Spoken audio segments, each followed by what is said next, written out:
Pues lo prometido es deuda. Hola, Laia. Hola, buenas tardes, Tito. Que te gusta nuestro... Un placer y verte aquí en acción aún más. Vale.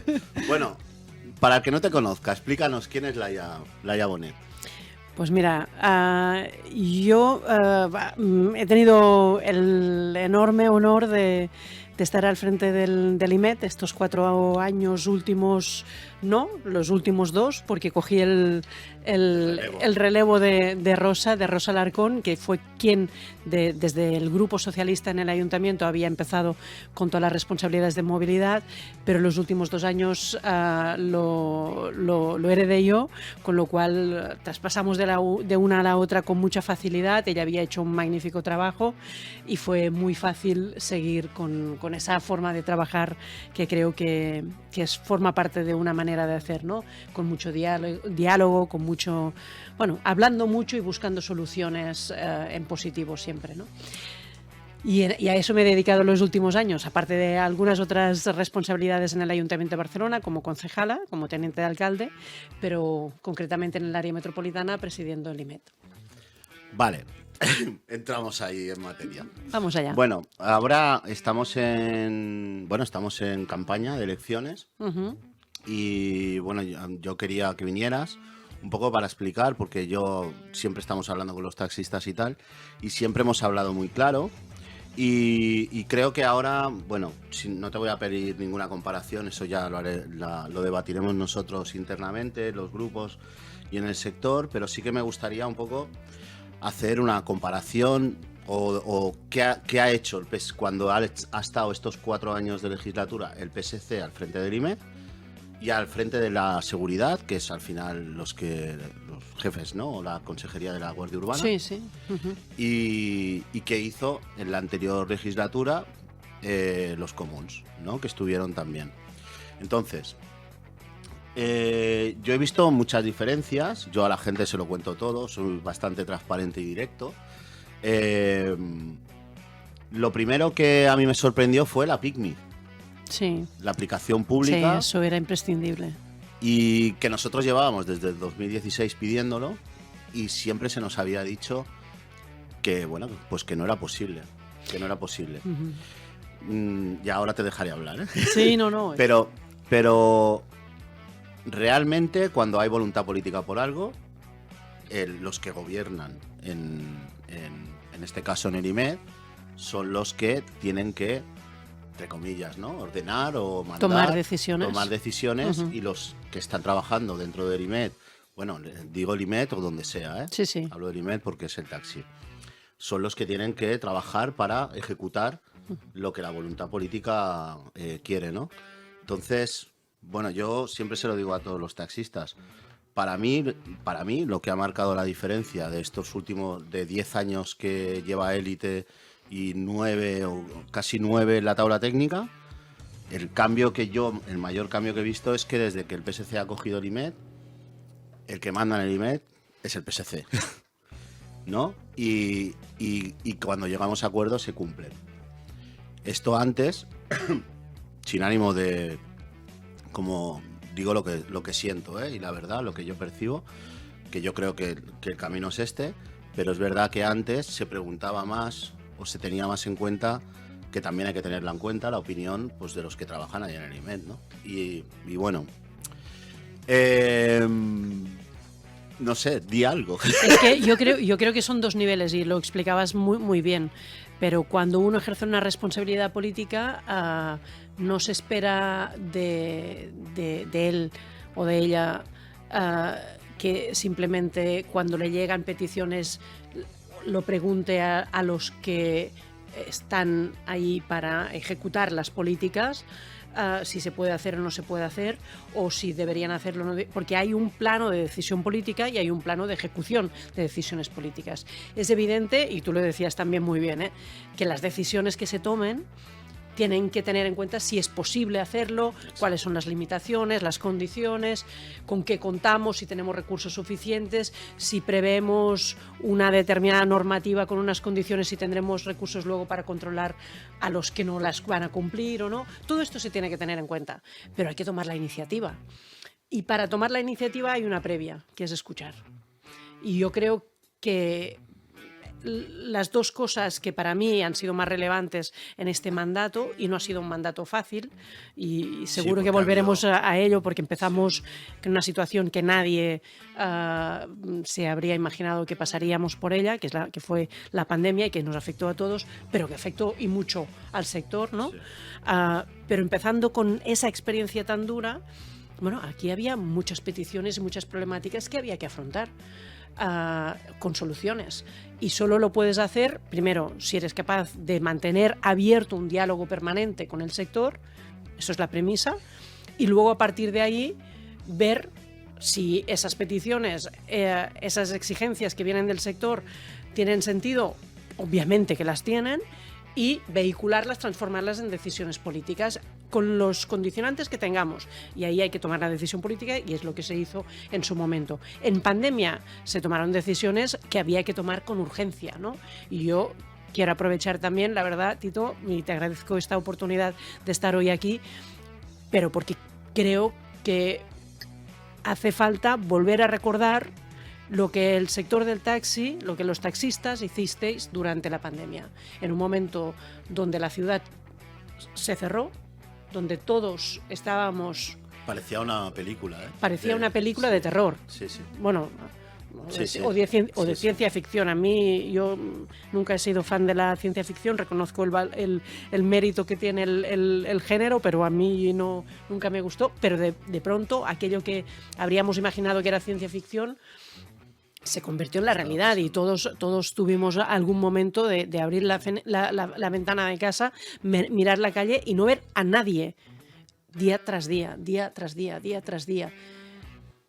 Y los taxistas estuvieron ahí acompañando a sanitarios, acompañando a personas enfermas para el hospital, y eso yo creo que debemos recordarlo y sobre todo agradecerlo, porque el sector supo estar en un momento complicadísimo. Incluso recuerdo que en un momento clave también, que incluso nos pusimos a imaginar cómo podíamos fabricar mascarillas, pantallas protectoras, porque no había en ese momento. Ahora las encontramos en todas las farmacias, pero en ese momento no había, y cómo algunos taxistas se ofrecieron también para transportar este material de un sitio a otro. Bueno, eso fue el principio del mandato. En esas circunstancias cogimos este mandato, un mandato en el que había un tema sobre la mesa, que era la pervivencia del sector, un sector que estaba claramente amenazado por la aparición de las VTCs, haciendo una competencia claramente desleal a un servicio como el taxi, que es un servicio público, y que había que tomar decisiones. Se habían tomado algunas, pero había que estar al tanto, y una de las fórmulas que evidentemente había que tener en cuenta era actualizar y modernizar el sector para hacerlo claramente competitivo. Y eso tenía mucho que ver con una petición que vosotros teníais encima de la mesa desde hacía muchos años y que no se había atendido, que era el PIGMI, ¿no? A lo que ahora llamamos PIGMI, que entonces no tenía ese nombre, pero que en definitiva era la posibilidad de pedir un taxi a través de una aplicación, porque si no te encontrabas que el cliente o el potencial cliente de taxi, pero acostumbrado a pedir los servicios por pantalla, no se imaginaba nunca la posibilidad de pedir un taxi si no tenía esa misma posibilidad que tendría en un servicio de plataforma, que era precisamente la competencia de un sector claramente desleal, como decíamos. Por lo tanto, había muchas decisiones que tomar. Una PIGMI que está denunciada ¿no? Por sí, Uber, por la ACO, pero que no es otra cosa que pedir un taxi a mano alzada desde la calle, pero pedirla desde la pantalla. No es nada más que eso. No es una reserva de... No es para mañana. Es ahora pido un taxi y puedo hacer dos cosas. Salir a la calle, levantar la mano a ver quién pasa, o pedirla por la pantalla y bajar. Y eso no es competencia, porque evidentemente no impide tener otras aplicaciones. Pero esa aplicación es básica para poder mejorar el servicio de taxi y para hacer que el taxi sea un servicio que se ofrece a perfiles que quizá, si tienen que salir a la calle y pedirla, quizá no pueden, por problemas de movilidad, quizá no tiene, o quizá por problemas meteorológicos no es el mejor día como para plantarte en la calle a esperar que pase un taxi, o por las horas, y en cambio tener la aplicación hace el servicio público, recordemos, más accesible. Y eso es lo que queremos al final, que el servicio gane en calidad y se ofrezca cada vez a más gente. Y al final, al ser una aplicación pública, pues una aplicación que tienen que tener todos los taxistas.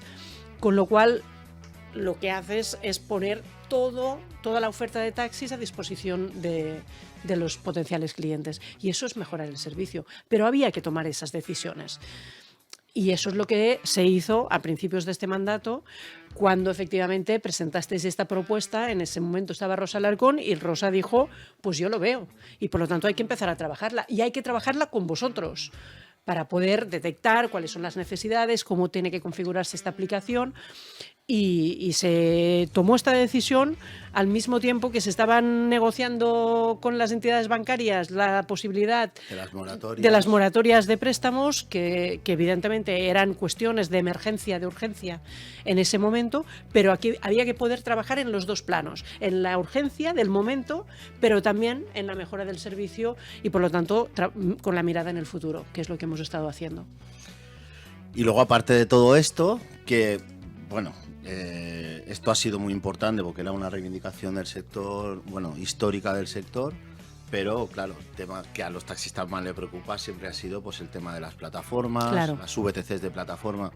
A mí, aunque hay algunos taxistas que no les gusta que las diferencie, yo creo que es justo diferenciarlas como que al final jurídicamente es lo mismo, ya lo sabemos, pero me gusta hablar de VTCs de plataforma y VTCs tradicionales o clásicas. ¿Vale? Y luego vino todas las negociaciones con el decreto ley, que ahí... Bueno, ahí también había que tomar decisiones y además muy urgentes, porque como todos sabemos, la vigencia de las licencias de VTCs del decreto Ábalos, lo que llamábamos el decreto Ábalos, caducaban a los 4 años y por lo tanto había que estar preparado para el día siguiente. ¿Qué pasaba con esas licencias, ¿no? Porque efectivamente, y yo creo que con toda honestidad desde el sector del taxi siempre habéis reconocido que hay espacio para lo que podríamos denominar las VTCs clásicas. Bueno, de hecho, nosotros porque es un servicio distinto. Fuimos los únicos que fuimos junto con ellos. Exacto. Que estuvimos en varias reuniones ahí en el Parlamento. Que habla muy bien de vosotros, porque realmente lo que hace es reconocer que en el mercado hay necesidad de servicios distintos, pero son eso, servicios distintos, y que por lo tanto hay que tener una regulación diferente para cada uno de estos servicios. Y uno es un servicio público clarísimamente, el del taxi, al que no podemos permitir ponerlo en crisis con la entrada, con competencia desleal de otros señores que con su coche y habiendo pasado unos controles muy distintos y con unas condiciones muy distintas, pues pretenden prestar el mismo servicio. Y por eso nos dedicamos durante muchas semanas, ¿lo recuerdas? Iba a decir meses, pero bueno, vamos a dejarlo en semanas, pero muy intensas, para poder definir a partir de la exigencia de determinadas condiciones la diferencia entre el servicio del taxi y las VTCs.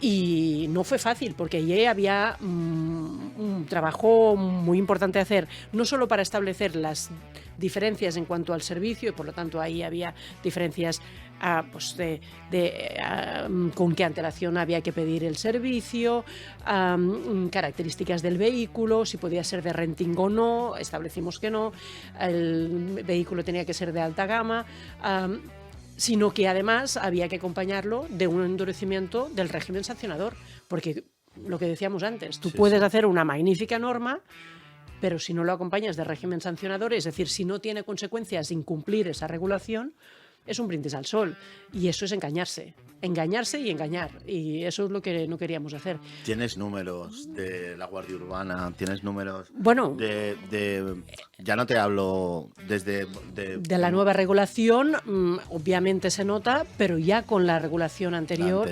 Lo que hicimos durante todo este mandato también fue reforzar los servicios de la Guardia Urbana y, por lo tanto, las campañas de la Guardia Urbana de persecución de las infracciones en todo el tema de las VTCs. Y realmente los números hablan por sí mismos. Estamos hablando de que en el mandato anterior íbamos a medias que no superaban anualmente las 200 multas al año, eran inferiores a 200, y que desde el 21 al 23 estamos hablando de 8.000 multas a VTCs que no cumplen con las condiciones. Es decir, hemos... no me atrevo a decir multiplicado por cuánto, pero ya ves. No, o sea, llamaremos a un matemático. de menos de 200 a unas medias de 3.000, 4.000 al año. Este año llevamos, con lo que llevamos de año, 1.000 multas y además acompañadas ya de inmovilizaciones. Sí. Que eso evidentemente es un nivel de presión bastante más relevante, porque aseguras que no se puede prestar servicio sin cumplir con la normativa. Y es la única forma de hacerlo, porque, como te decía, podemos hacer normas muy buenas, pero luego tenemos que garantizar que se cumplan, ¿no? Y trabajar para el futuro, o sea, para seguir modernizando, mejorando el servicio del taxi, pero también dotándonos de recursos. Eso tampoco habría sido posible, ya te digo, toda esta campaña de vigilancia del cumplimiento de las normas no habría sido posible si no hubiéramos reforzado el cuerpo de la Guardia Urbana, que en este mandato hemos añadido 1.000 agentes nuevos. Esto también fue una prioridad del PSC. Al principio del mandato lo pusimos en el acuerdo de gobierno por nuestra parte, porque estábamos convencidos que veníamos de 4 años en el que parecía que no se podía hablar de seguridad, porque hablar de seguridad era hacer política de derechas, y es un craso error, porque evidentemente quien sufre las consecuencias de la inseguridad no son los que están mejor situados económicamente en nuestra sociedad, sino los más frágiles económicamente, ¿no? Las familias que lo sufren más son las más pobres, y no nos podemos permitir eso. Por lo tanto, necesitamos más agentes. Nos comprometimos a ello y lo hemos hecho realidad. O sea, tenemos 1.000 agentes más en este mandato, y gracias a eso también hemos podido hacer estas campañas de persecución del incumplimiento de la normativa en muchos ámbitos, y el primero de ellos, las VTCs. Hay un tema que se está hablando mucho, bueno, hay un par o tres de temillas que al sector le pican bastante, que yo creo, bueno, que a lo mejor está un poco magnificado, bueno, no lo sé, también es una opinión personal, ¿no? Pero el tema, por ejemplo, de los radares A30. Luego hay una cosa que no se habla, se está hablando mucho, que viene en el programa electoral de los comuns, que quieren poner un carril bicicleta en las rondas. Eso lo he leído yo sinceramente, me he quedado un poco flipado, porque nosotros no tenemos nada en contra de las bicicletas, ¿eh? Yo no soy ciclista, salta a la vista, pero bueno, que entendemos que el espacio es el que hay, tenemos que convivir todos y bueno, pero sinceramente, ¿no se nos está yendo un poco la olla con el tema? Porque de verdad hay mucho tráfico, hay mucho colapso, y yo entendemos, ¿no?, que hay muchas obras, estamos en un periodo de transición.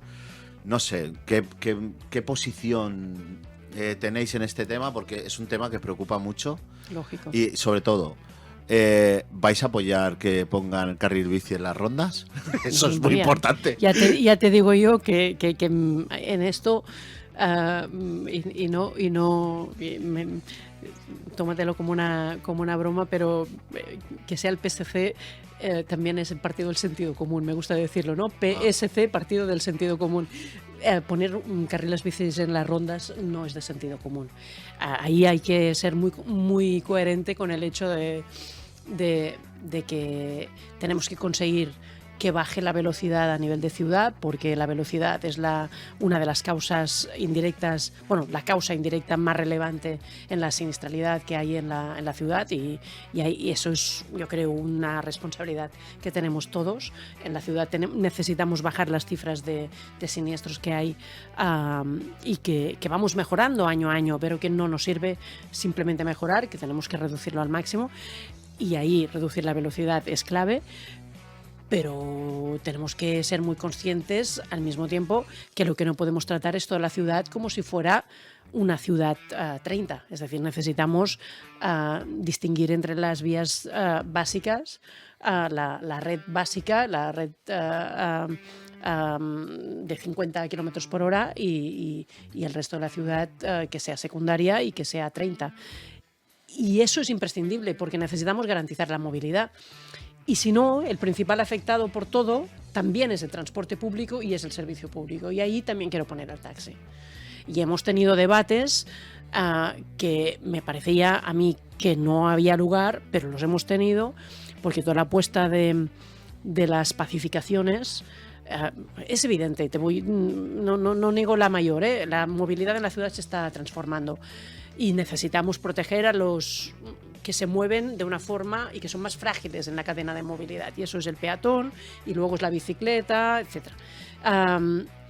Pero dicho esto, y por lo tanto, y estamos generando espacios específicos para ellos, mejorando la acera, para que puedan ir tranquilos, que no tengan que competir con otros vehículos. Estamos quitando donde había un carriles bici que estaban en la acera y bajándolos.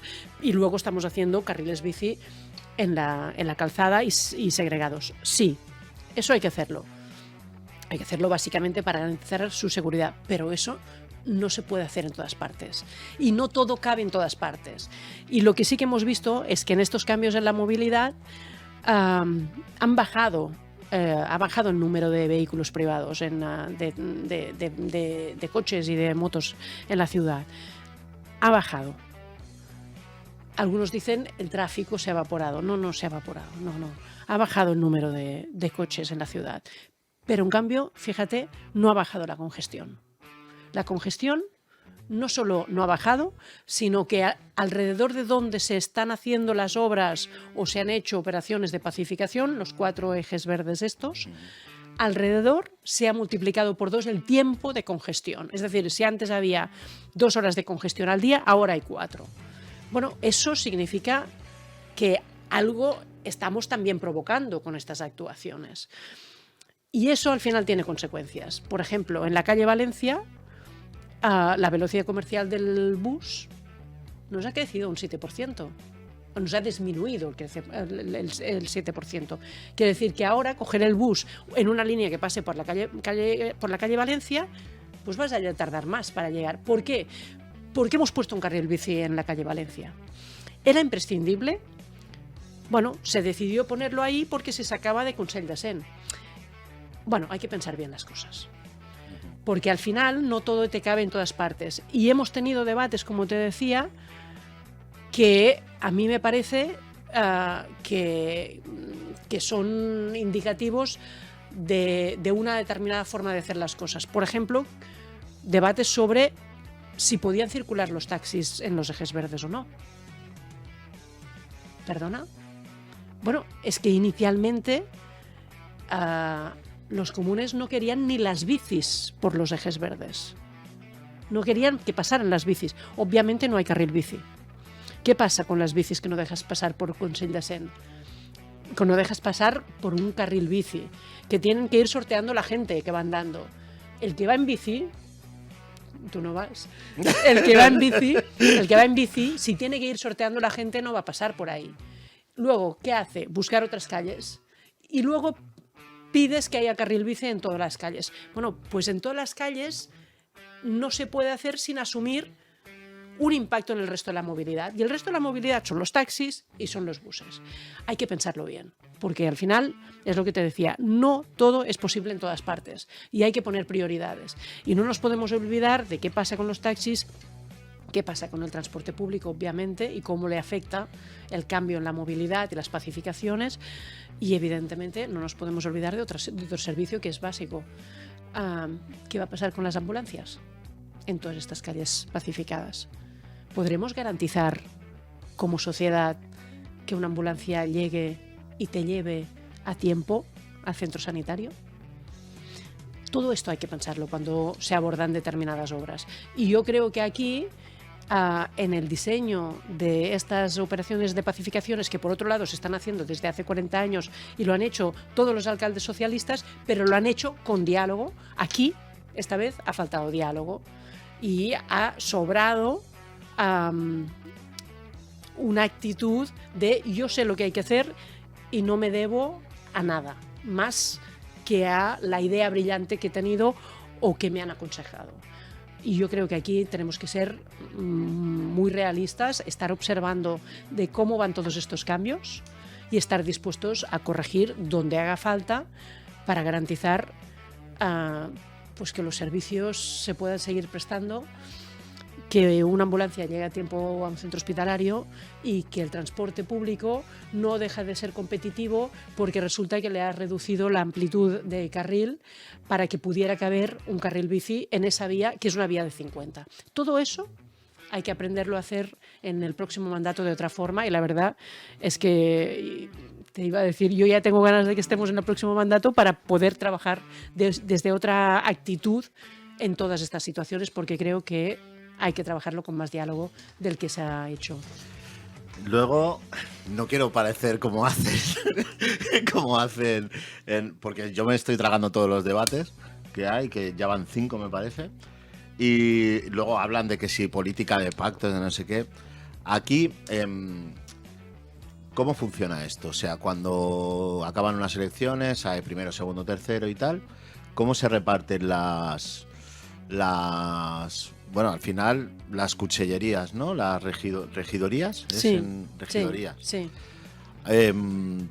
Podría ser, por ejemplo, son suponeres, que a mí me gusta mucho suponer, que, por ejemplo, ganara Colboni, o ganara Colau, o ganara Maragall, o ganara el Trías, y el PSC se quedara el IMET. O sea, ¿esto cómo funciona? ¿Lo negociáis? Bueno, claro, o sea, aquí en las elecciones municipales es fundamental quién queda primero. Porque quien queda primero tiene una ventaja básica. O sea, un día son las elecciones, el 28 de mayo, dentro de semana y media, pero luego hay otro día que es fundamental, que es el 17 de junio, que es cuando se constituye el ayuntamiento. Y ese día se vota quién va a ser el alcalde. ¿Quién va a ser el alcalde? En las elecciones municipales, la normativa lo que establece es que va a ser el alcalde aquel que consiga la mayoría absoluta de los votos de ese consistorio. En el caso de Barcelona esto significa 21 votos, porque somos 41 concejales, pues en 21 está la mayoría absoluta. Ese día, si tú tienes ese día 21 concejales de los que habrán salido en las elecciones del 28 de mayo, si tienes 21 votos, tú eres alcalde. Y si no tienes 21 votos, si no hay nadie que tenga 21 votos ese día, va a ser el alcalde el que haya conseguido más votos el día de las elecciones. Es decir, el que quede primero el día de las elecciones. Por eso es fundamental ser primero. Porque quien quede primero será alcalde, salvo que haya una mayoría de 21, mayoría absoluta del Pleno, que voten a favor de otro candidato. Y eso es muy difícil que pase esta vez en Barcelona. Pasó hace 4 años. Y pasó hace 4 años porque ganó Esquerra, pero esa noche dijo que Barcelona estaría al servicio de la causa independentista. Y ahí dijimos, hay que hacer lo que sea para evitar que el alcalde, el nuevo alcalde, que habría sido en ese caso Ernest Maragall, pusiera la ciudad al servicio de algo que no es la propia ciudad, ni las necesidades de la ciudad, que era la independencia. Y ahí se consiguió una mayoría distinta, pero esto es muy difícil que pase esta vez. Entonces, por eso es fundamental quedar primero.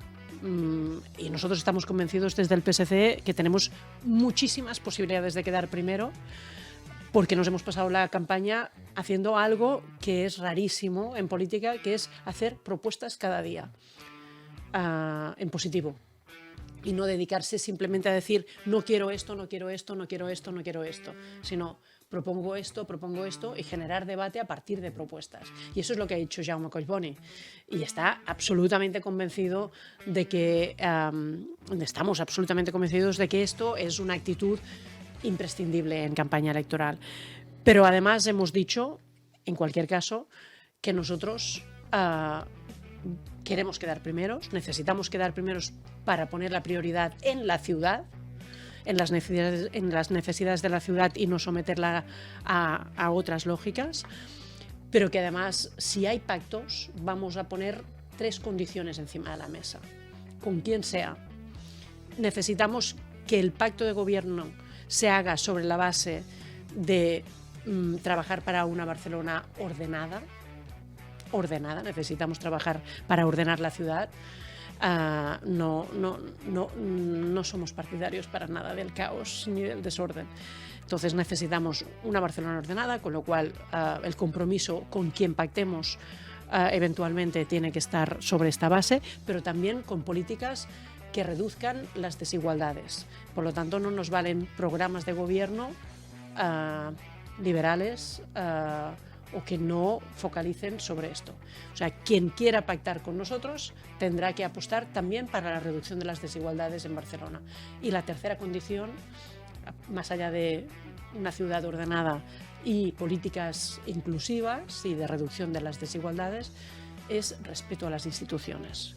Quien quiera pactar con nosotros tiene que respetar todas las instituciones. Y eso significa que tienes que reconocer que hay un gobierno del Estado, que tienes que reconocer que hay unas instituciones europeas que tienen unas competencias y que nosotros tenemos unas competencias. Y no puedes estar a la contra de las instituciones. Necesitamos tener aliados en todas las instituciones. Fíjate, lo que estábamos hablando antes de la distinción entre VTCs y taxi. Bueno, pues ¿qué estamos haciendo ahora? Intentar trabajar en un escenario que no es nada fácil, porque teníamos la lógica del 1.30, pues estamos intentando trabajar ahora, por nuestra parte, con el Ministerio, para asegurar que a nivel del Estado se pueda regular también eso, para dar un paraguas de seguridad jurídica a la distinción de lo que son dos realidades. Uno, el que presta el servicio del taxi, ¿no? Y por lo tanto un operador de transporte, y el que presta otro servicio en la sociedad de la información, que es una plataforma. Bueno, pues esto lo hacemos porque estamos absolutamente convencidos de que tenemos que buscar aliados en las administraciones y lo estamos haciendo en diálogo con el Ministerio. Si lo primero que hacemos es discutir las competencias o las responsabilidades que tiene el Gobierno del Estado, difícilmente podremos lograr estos espacios de acuerdo que son imprescindibles para establecer regulaciones protectoras luego o que garanticen la continuidad y el buen servicio del taxi, ¿no? Para poner un simple ejemplo. Sí. Bueno, entonces, yo lo he pillado a la primera. A veces no hace falta decir sí, ¿no? Yo también creo que en los tiempos que estamos viviendo hay que poner un poquito de coherencia y lo que necesitamos, sinceramente, o por lo menos al taxi, lo que necesita es que haya buen rollo con Totalmente. El Ministerio, con la Generalitat y con el área metropolitana. Todos.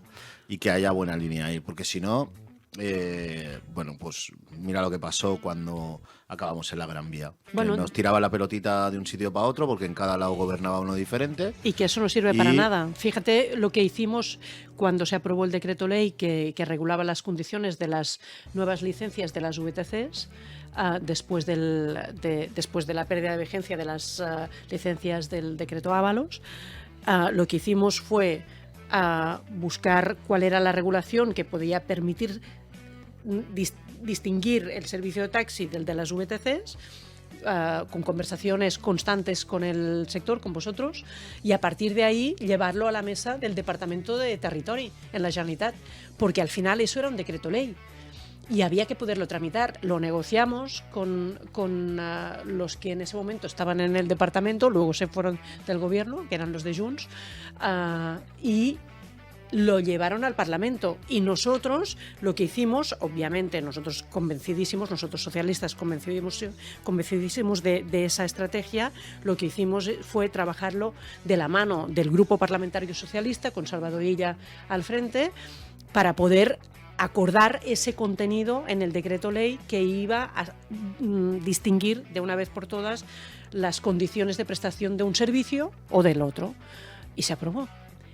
¿Por qué? Porque buscamos los consensos y al final tienes que sentarte a hablar con las otras formaciones políticas que tienen responsabilidades en otro sitio y a las que necesitas para que se aprueben las normas.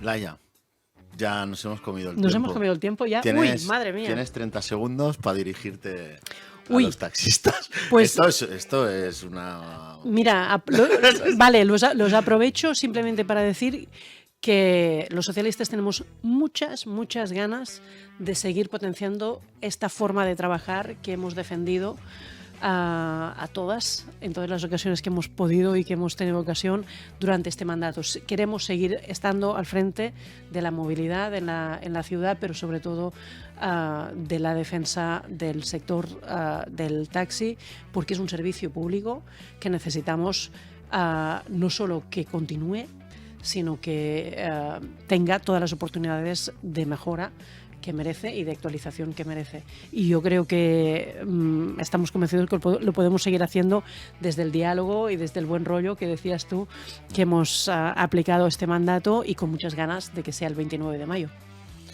Vale, pues se acabó el tiempo. Pues nada, muchas gracias por venir, por hablar tan claro. Gracias a ti. Y nada, el miércoles que viene haremos un especial elecciones y traeremos aquí para pelearnos unos cuantos.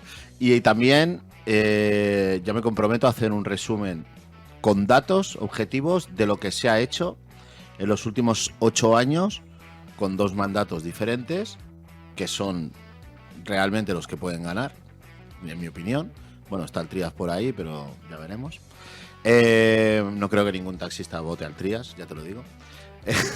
Y pondremos datos objetivos encima de la mesa y luego ya que cada uno pues haga lo que tenga que hacer con su conciencia y con su forma de vida. Así que nada, venga, gracias, Laia. Un placer. Gracias. Un abrazo. Gracias. A todos. A todos. A todos. Y hasta la semana que viene, venga.